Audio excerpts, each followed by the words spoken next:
programa de hoje, uma reportagem especial sobre a cultura da mandioca, uma planta domesticada pelos índios, cujas receitas de farinhas e tapiocas foram copiadas por brancos e negros. A planta selvagem que deu origem à mandioca e as mandiocas doces e coloridas da Amazônia. Os usos modernos do amido em poços de petróleo e na siderurgia. E as festas populares em torno da mandioca.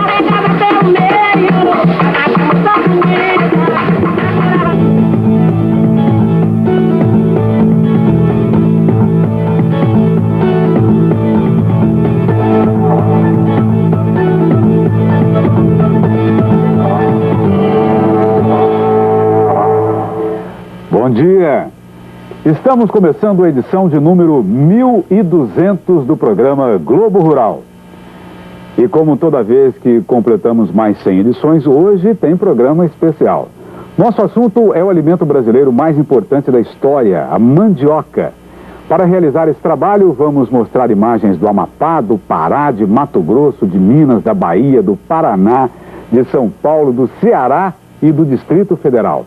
A reportagem está cheia de tradições e novidades.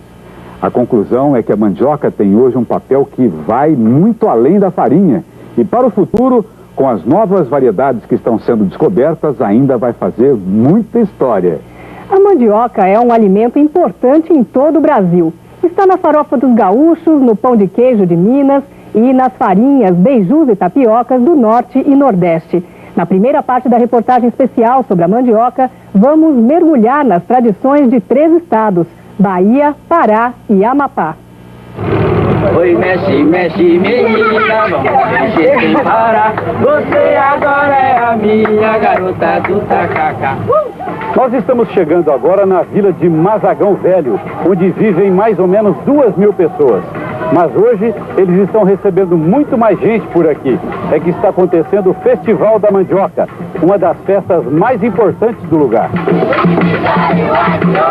A vila foi fundada há mais de 200 anos pelos portugueses, que chegaram aqui trazendo seus escravos. Mazagão é famosa pela farinha que produz. E dizem que o segredo está nas variedades de mandioca preservadas pelos agricultores. É muito cuidado com cobra, hein? Vamos conhecer a roça do seu Messias, um homem alegre e brincalhão. Ele tem 63 anos e herdou todo o conhecimento que possui acerca das variedades boas para a farinha dos seus antepassados, que por sua vez aprenderam com os índios. São muitas mandiocas, cada uma tem um nome. Tartaruga, miriti, jurará, mulatinha. Essa aqui que variedade que é? É jurará. Tem um horário certo para arrancar a mandioca? Não é mais fácil de manhã porque o sol não está muito quente, né? Aham. De tarde arrancar a moça dá preguiça. Você agora é a minha garota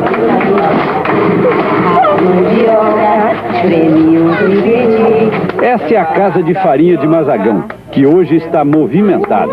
As mulheres estão preparando os pratos para o Festival da Mandioca.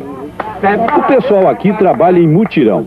Até gente miúda, como o netinho do seu Messias, raspa a mandioca com uma latinha. E olha aí as mulheres no Festival da Mandioca oferecendo seus quitutes. A culinária à base dessa planta mistura a tradição indígena com a cultura dos portugueses e africanos. O momento alto da festa é a escolha da maior mandioca e da maior rama de mandioca. Orgulhoso, o seu José Ferreira exibe o seu troféu. O prêmio são ferramentas muito úteis por aqui. Que variedade que é essa daí? Maranguinha que a gente chama. Vamos deixar para trás os tambores dos negros do Amapá e passar para o estado do Pará. Essa dança retrata a fabricação da farinha de tapioca, típica do lugar. Ela é redondinha e no forno pula feito pipoca. De todos os estados brasileiros, o Pará é o que tem maior tradição no uso da mandioca. A culinária paraense de forte raiz indígena aproveita tudo dessa planta, das raízes até as folhas.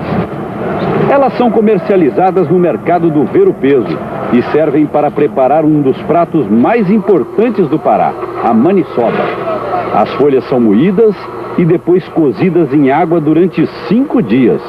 Tanto cozimento tem uma finalidade: eliminar o ácido cianídrico, princípio altamente tóxico, presente nas folhas. A maniçoba também é chamada de feijoada paraense, porque no 3º dia de cozimento, o pessoal adiciona todos os ingredientes da feijoada. Vale a pena esperar. A maniçoba é uma verdadeira iguaria. Viva Nossa Senhora de Nazaré! Outra tradição paraense é a comemoração do Círio de Nazaré, no mês de outubro. Além de homenagear Nossa Senhora de Nazaré, o paraense tem o costume de comer pato no tucupi. Tucupi também é produto da mandioca. Esse líquido que sai na hora da prensagem. Tem água, vários sais minerais e concentra ácido cianídrico. Por isso, antes de ser usado, tem que passar por longa fervura. Serve para temperar pimenta e é o caldo dos pratos ensopados, como pato cozido no tucupi e peixes amazônicos. Outra mania por aqui é o tacacá, a mais popular das comidas do Pará. É vendido em barraquinhas nas ruas de Belém e de várias cidades do interior. Na cuia vai camarão seco, folhas de jambu, uma verdura local, tucupi e outro produto da mandioca, a goma. A goma se prepara com massa de mandioca coada, é rica em amido. Dela se tira também a tapioquinha, untada na manteiga, o mingau e vários outros produtos.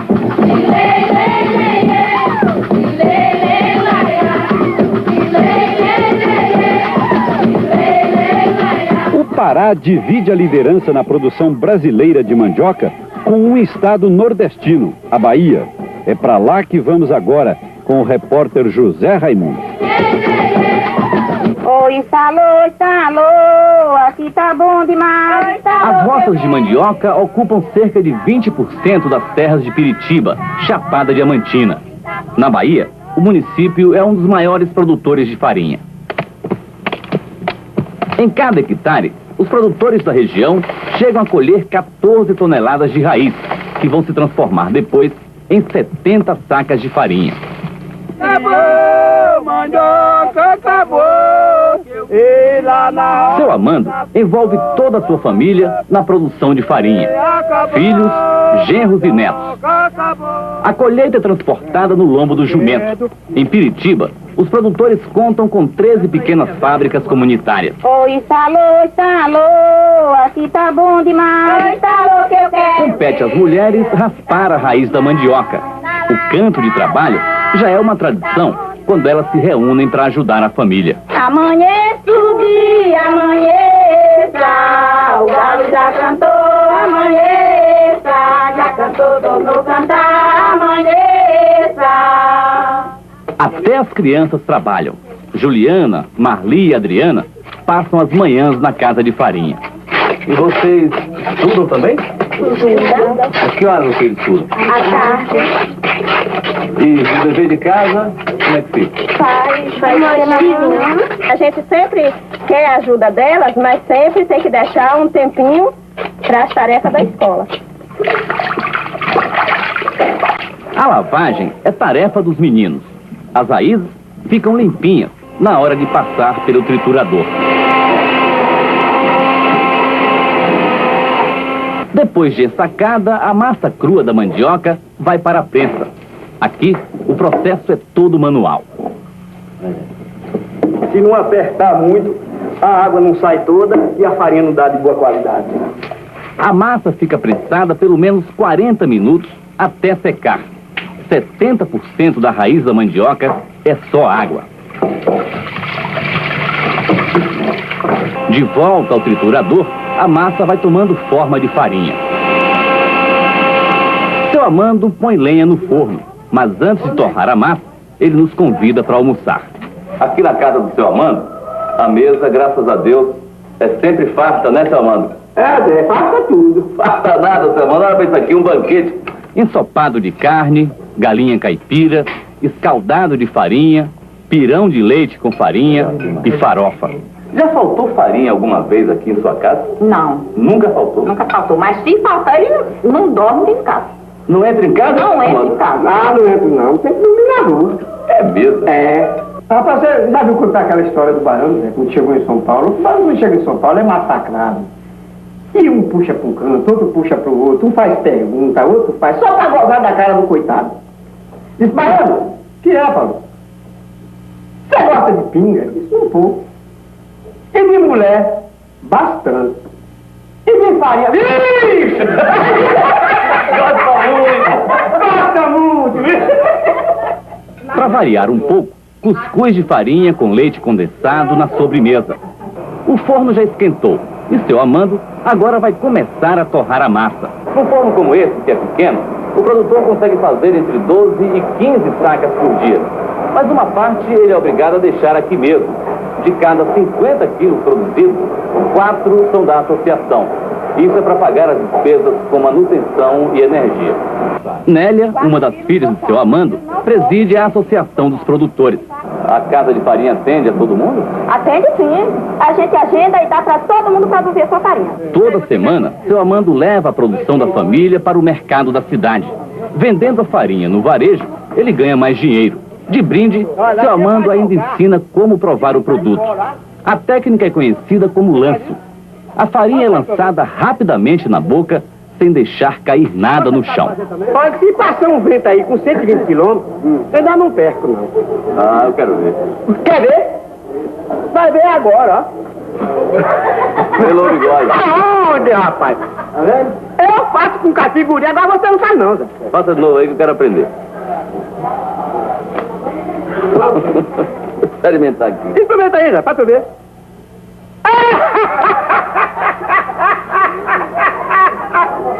Pelou a cara toda, Zé. Com esse jeito brincalhão e alegre, seu Amando vai conquistando o freguês. Ele não perde o bom humor nem quando precisa trabalhar à noite. Os amigos têm sempre uma surpresa e chegam sem avisar a casa de farinha. É o espírito festeiro dos produtores que alegra ainda mais a farinhada, um costume do povo de Piritiba e de centenas de municípios do interior da Bahia. Daqui a pouco você vai saber mais sobre a cultura da mandioca, de onde se tira o amido, usado em diversos processos industriais, inclusive na extração de petróleo. Até já!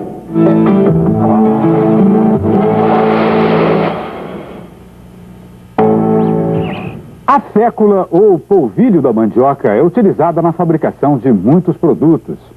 Entra em cada coisa que você nem imagina. É o que a gente vai mostrar na segunda parte da nossa reportagem. Não vou cantar, não?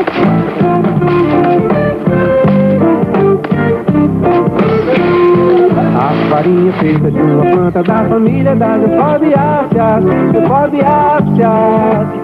A mandioca talvez seja a única planta brasileira com trilha musical para descrever sua família botânica. Ideia do compositor Djavan. Ela é uma planta nativa da Amazônia brasileira.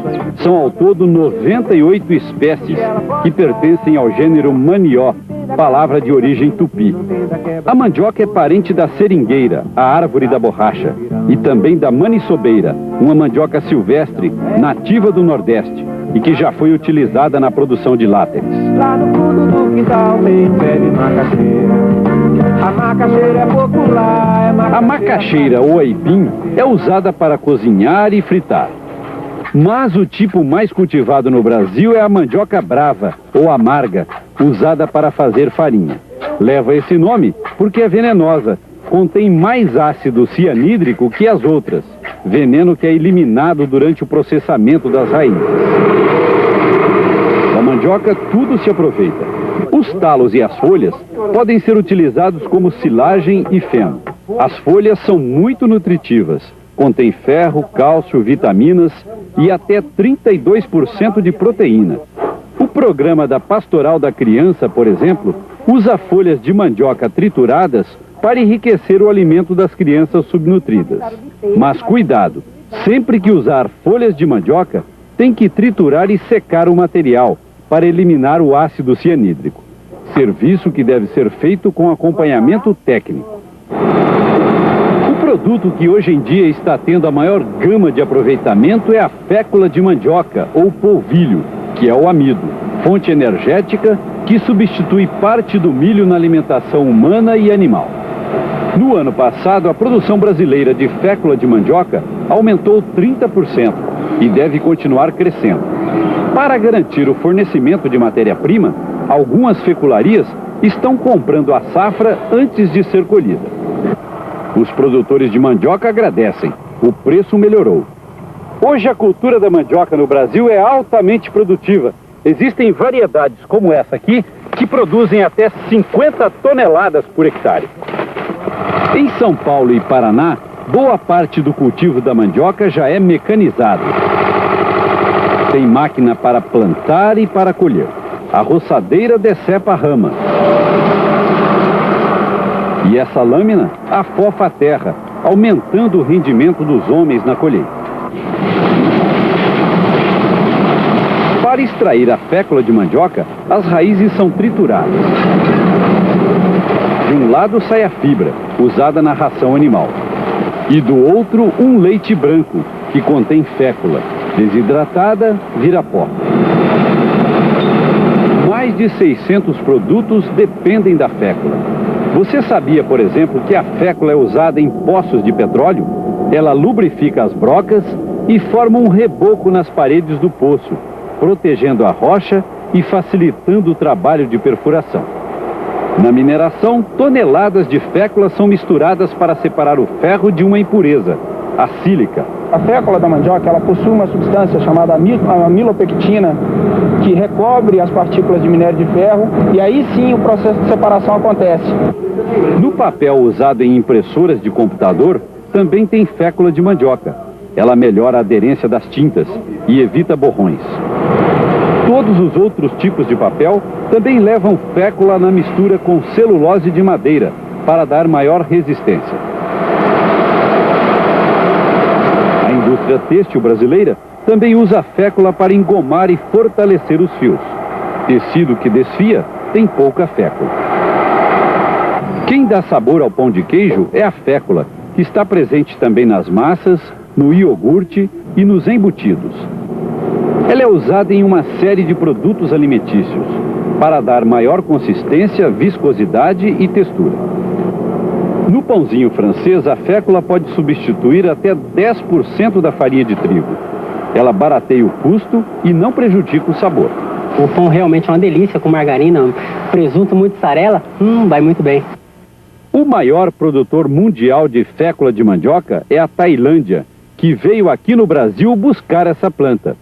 Todo ano, os tailandeses produzem e exportam 5 milhões de toneladas para países da Europa, que usam esse produto na ração animal.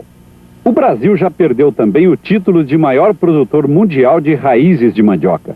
A Nigéria, na África, colhe 32 milhões de toneladas por ano. O Brasil colhe 23 milhões de toneladas. Para muitos países africanos, ela é questão de sobrevivência, como explica a agrônoma Tereza Vale, uma das maiores especialistas brasileiras na cultura da mandioca. Foi um dos fatores que contribuiu para a alimentação da população africana, para o crescimento da população africana. E hoje em dia a mandioca é mais importante na África como alimento básico, alimento de subsistência, do que é na própria América. Daqui a pouco, nós vamos conhecer mandiocas raras, a mandioca doce dos índios galibis do Amapá, as variedades coloridas, mais nutritivas, e o cipó, que deu origem a todas as nossas mandiocas.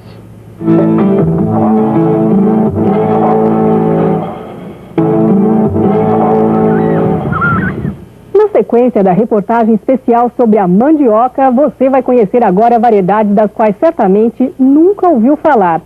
Elas podem abrir novos caminhos para a cultura.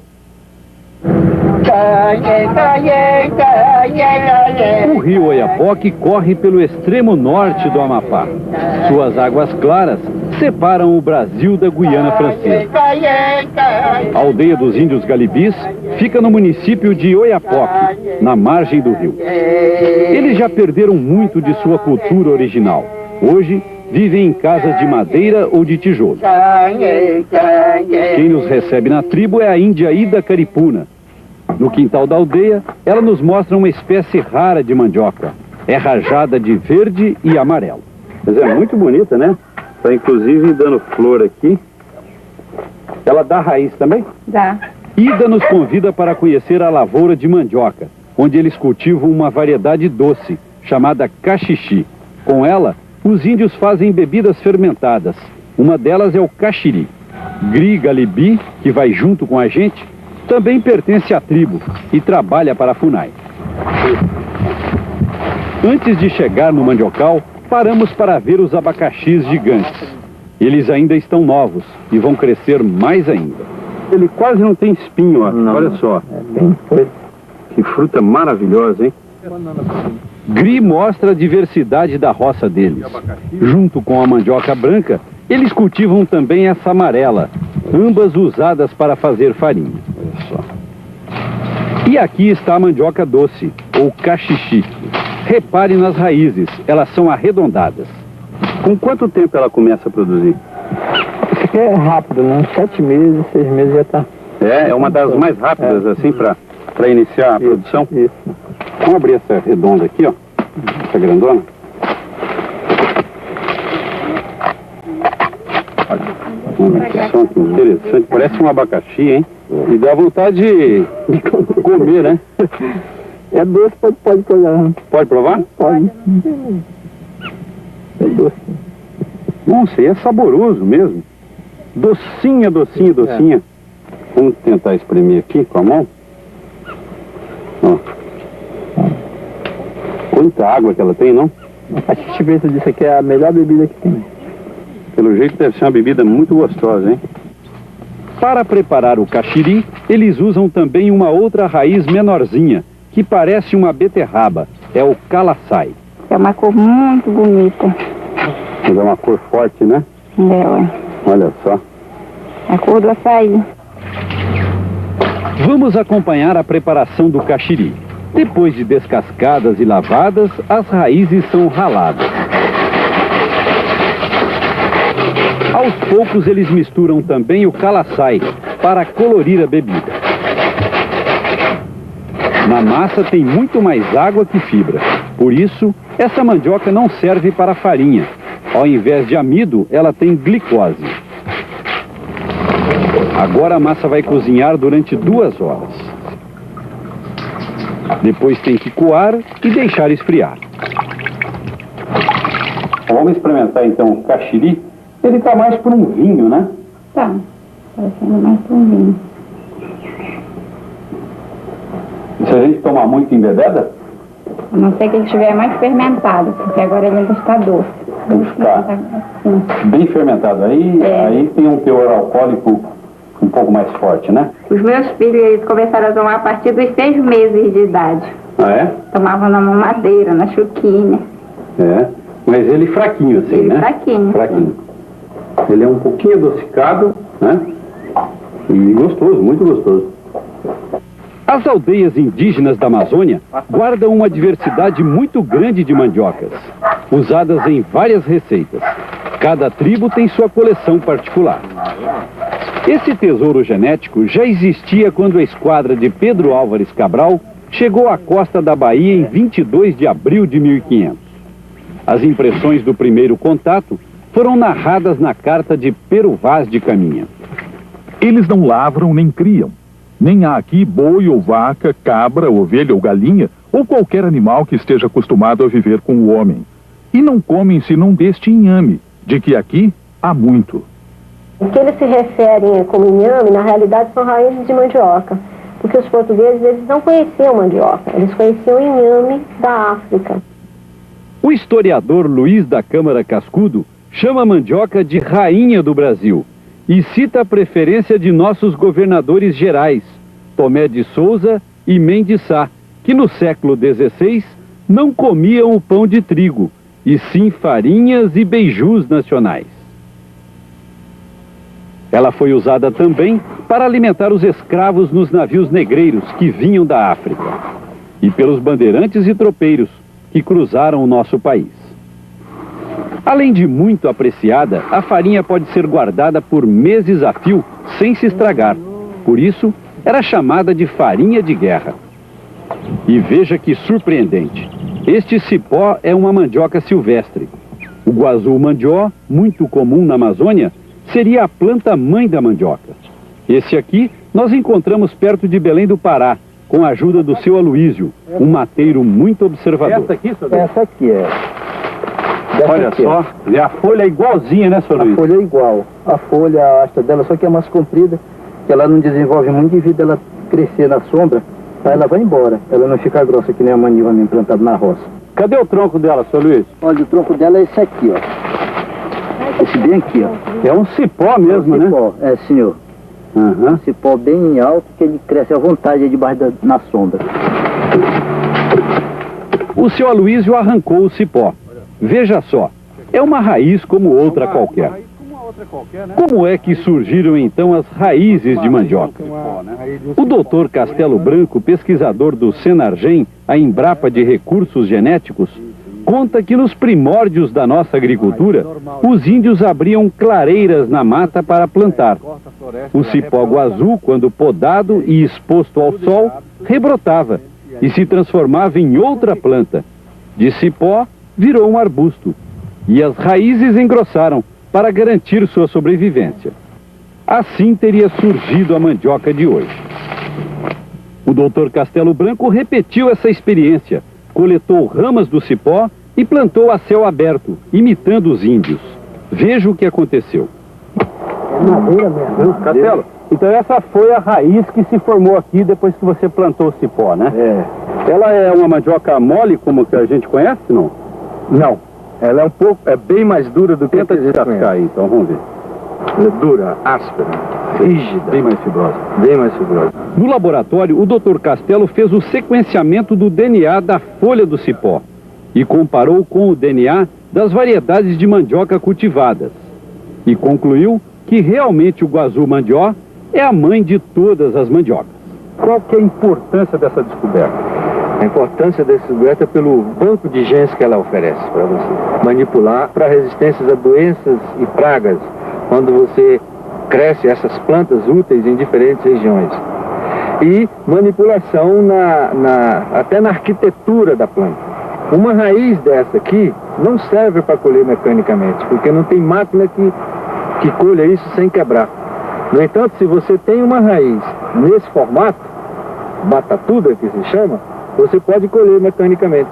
Com a descoberta da planta-mãe, agora os pesquisadores estão correndo atrás das outras variedades de mandioca ainda desconhecidas pelos agricultores.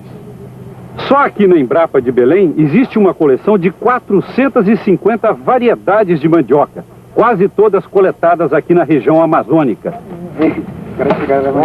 E olha a mandioca doce que nós vimos lá na tribo dos Galibis.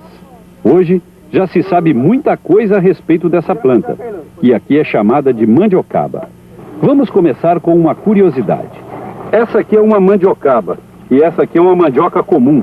Nós vamos fazer um teste agora mergulhando as duas aqui em água para ver qual das duas que boiam. Por incrível que pareça, a raiz menor foi para o fundo e a mandiocaba boiou.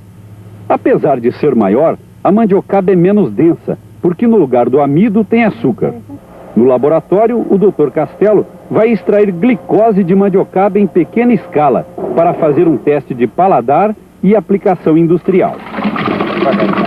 O processo é simples. Retira-se a fibra e o líquido é aquecido para concentrar o açúcar. 2 horas depois está pronto o mel da mandiocaba, a glicose. Vamos provar? Você vê pura glicose, né? E o mel artificial, em outras palavras, Muito gostoso, por sinal, hein? uma delícia. Você pode usar para doces, sorvetes, caldas. Outro tipo de produto é esse daqui, que você pode pegar essa garrafa aqui e fazer cerveja com fermentação. Seria o caxiri do branco esse. Exatamente. Vamos desenterrar outras joias da coleção de mandiocas selvagens da Embrapa. A raiz da mandioca comum é basicamente um alimento energético, pobre em proteínas e vitaminas. Mas aqui Existem espécies que fogem a essa regra. São as mandiocas coloridas. Essa aqui, que é uma cor creme mais clarinha, que micronutriente que ela contém? Ela contém luteína, que é uma fonte de alimentos para combater a catarata e também como prevenção de vista cansada. Essa outra, ela tem o beta-caroteno, que é o precursor da vitamina A. Essa aqui tem cerca de 250 a 260 microgramas por grama, coisa equivalente à cenoura. Essa aqui tem o licopeno, que é o mesmo produto que você encontra no tomate. O licopeno é útil como antioxidante e na prevenção de câncer, principalmente de câncer de próstata. Voltamos ao laboratório para mostrar como a gente pode se beneficiar dessa riqueza. Para conservar melhor os nutrientes, a forma mais simples é a transformação em picles. Além de alimento, os nutrientes podem ser transformados em remédios naturais. E o que falta para utilizar essa descoberta em produtos novos para a agricultura, a indústria e o próprio consumidor? Primeiro, uma política governamental de incentivo. Segundo, você dizer que você tem um produto natural da Amazônia, isso tem um mercado fantástico. Então, mas isso precisa de um incentivo à produção e de um marketing do produto. Daqui a pouco, uma viagem ao Parque do Xingu, em Mato Grosso, para conhecer a roça dos caiabis, índios famosos pela habilidade com a agricultura. Vamos acompanhar a preparação de vários pratos tradicionais à base de mandioca. Até já!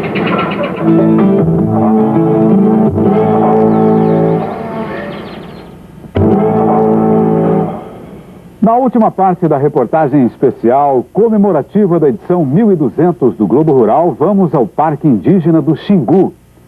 Lá você vai conhecer a tribo Caiabi e as receitas tradicionais que as índias preparam com a mandioca. Esse é o paraíso dos índios caiabis. Eles vivem em 12 aldeias espalhadas pela floresta amazônica do Parque Indígena do Xingu, em Mato Grosso. São ao todo 800 índios. A aldeia Quaiurá, que nós vamos visitar, fica à beira de um igarapé na margem esquerda do rio Xingu, onde moram uns 80 índios.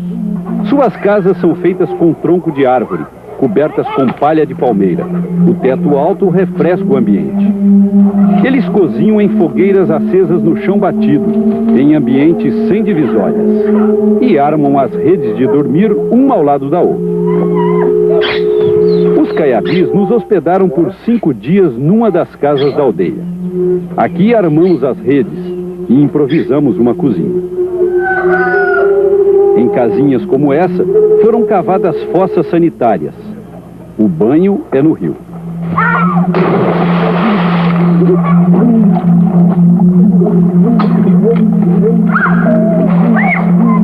O cacique Tuiat, chefe da aldeia, nos guia até a roça de mandioca deles. Bom, em respeito à tradição caiabi, nós estamos indo à roça sem usar desodorante, sem usar perfume, sem usar algum cheiro. Isso por quê, hein, Tuiate? Isso é porque que nós só gostamos é assim que ela faz mal para produto. Isso que nós não podemos que vocês usassem esse perfume. Faz mal para a planta? Faz mal. Tuiá fala português, mas costuma misturar o tupi. Pode ir para mamar isso cá, aí não pé não. Pelo caminho, ele explica melhor a questão dos odores na roça. Diz que as índias não podem passar óleo de amendoim nos cabelos. E eles evitam ingerir qualquer coisa que deixe cheiro forte antes de ir para a roça. Isso prejudica o trabalho dos insetos que polinizam as plantas. Um cheiro muito forte pode espantar as abelhas, por exemplo. Tuiat conta que os caiabis também condenam o mal olhado, que junto com os cheiros são as maiores pragas da lavoura. Para inveja e cheiro forte não tem solução, diz um antigo pensamento caiabi. Bom, essa aqui é a chamada roça velha. É uma roça que já foi aberta há alguns anos, foi utilizada e agora está descansando a terra. Há quanto tempo foi aberta essa área aqui, Tuiat? Nós ficamos usando ela de 2 anos, né? Ele explica que essa roça já foi usada durante 2 anos e no terceiro ano virou um viveiro para formar novas lavouras. É daqui que a tribo tira sementes de milho, amendoim, as mudas de bananeira, abacaxi, cana, batata, mandioca e outras culturas. Este ano, eles estão colhendo a última safra de mandioca da área e vão deixá-la descansando por uns 10 anos, para depois plantar de novo na mesma área. Aqui se cultiva 6 variedades de mandioca. Uma das mais importantes é essa aqui, de casca vermelha. Tuiate, que variedade é essa aqui que o seu irmão tirou? Essa é variedade que no nosso idioma chama piavô. Piavô? É, piavô. Significa o que em português? Em português significa matrinchã. Matrinchã? É o nome de um peixe, então, né? Uhum. O cacique diz que algumas variedades mais antigas já são difíceis de encontrar por aqui. Por isso, eles preservam as que restam com muito carinho. Geraldo Múzima é engenheiro agrônomo e há 7 anos vive no Xingu, pesquisando o jeito de plantar das tribos dessa região. Ele trabalha para o Instituto Socioambiental, organização não governamental que ajuda os índios a preservar e resgatar espécies de plantas que estão desaparecendo.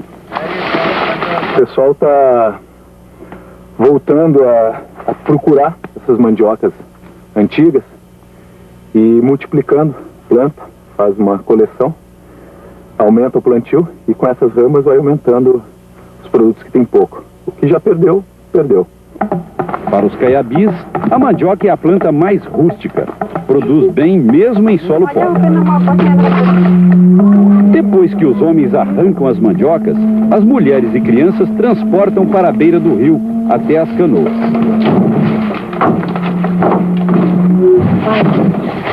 Para quase todos os tipos de farinhas e beijus que os caiabis preparam, a mandioca precisa ficar de molho para amolecer. Mas nesse rio aqui, ela não pode ficar porque a água é muito fria. Por isso, eles vão levar aqui num outro braço do rio, onde a água é um pouco mais morna e leva apenas de 2 a 3 dias para ficar mole. Aqui, eles deixam as mandiocas dentro de uma canoa submersa. 3 dias depois, voltam para descascar e recolher o produto. Olha só como ela fica molinha, molinha, molinha. A casca sai com a maior facilidade, ó.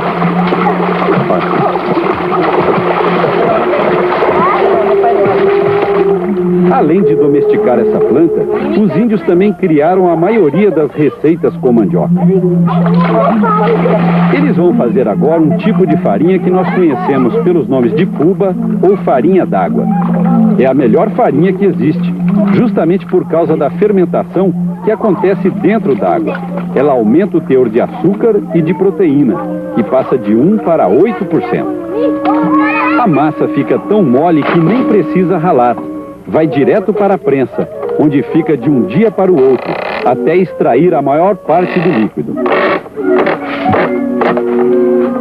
No dia seguinte, as mulheres retomam o trabalho. A massa é levada para a casa de farinha, onde é peneirada e depois torrada.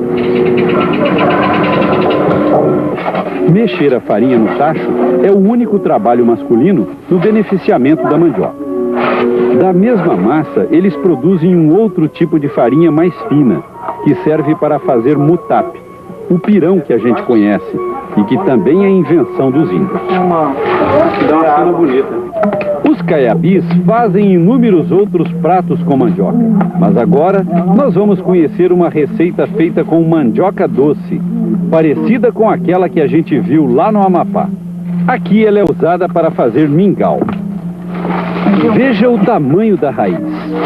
Para fazer o mingau, as raízes não ficam de molho, são lavadas e raladas. Veja a quantidade de líquido que sai. O caldo parece leite. É com ele que se faz o mingau. As indiazinhas vão espremendo a massa da mandioca com as mãos. Depois passam no tipiti, que aqui é chamado de moiô. E ainda é peneirado para retirar a fibra que resta. Em seguida, é levado ao fogo para cozinhar bem.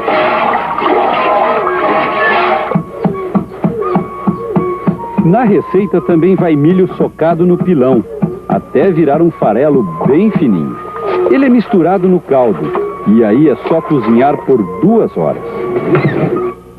Vamos experimentar então o mingau.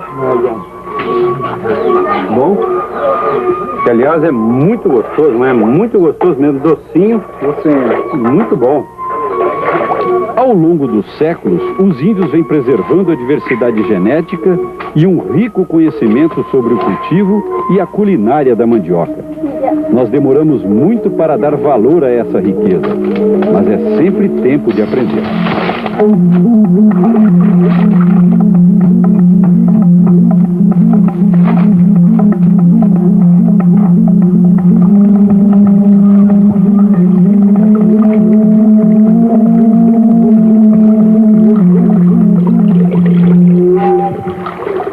Nos últimos 20 anos, enquanto a produção brasileira de grãos dobrava, a de mandioca permanecia mais ou menos na mesma faixa, e com um detalhe desagradável. Neste ano de safra recorde, nossa produção de mandioca deverá ser menor que a de 2002. Ainda temos muito que melhorar nesse campo. Bom dia para você. Um bom dia, e o Globo Rural volta amanhã às 6h15 da manhã.